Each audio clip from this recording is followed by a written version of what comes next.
So mga trupa, si Mamo, expired yung lisensya. Kailangan namin kumuha ng international license. Ngayon pupunta kami sa LTO para i-renew yung lisensya niya, tapos diretso pa kami ng Manila para sa may international naman. Samahan nyo kami sa journey namin ni Mamo.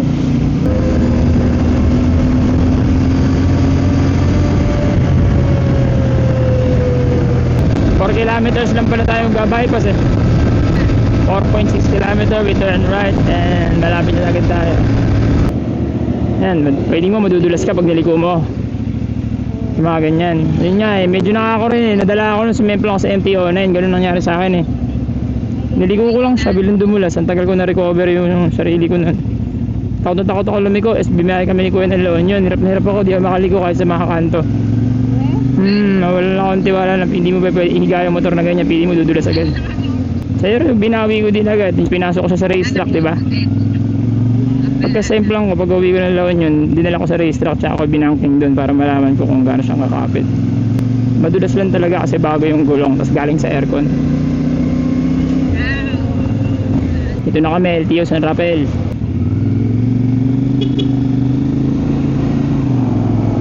My nana is around here.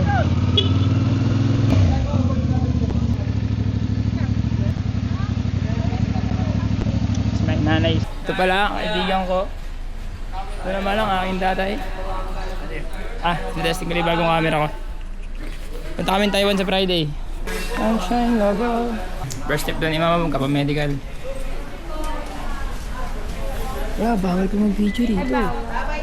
Pasok ka na dyan, bawal Jovids. Bigyan merienda muna ako sa Gedli. Nice. Lychee flavor fruit soda. Shanghai lover.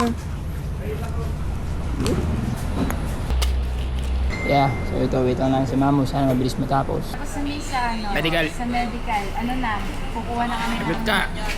Pwede na ulit mahuli. Pakita. Yan mga trupa. Ano yung step, Ma'am? Nag-exam na ako sa online para dito. Medical. Hindi ko na kailangan mag-exam. Tapos bayad-bayad na lang. Bayad. Nice. Sige, let's go naman sa next destination.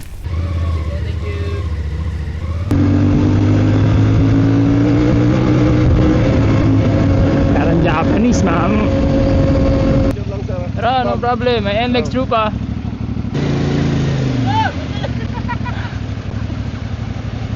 Trupa ulit. Baking si Mamo. Sabay bawi sa kaliwa.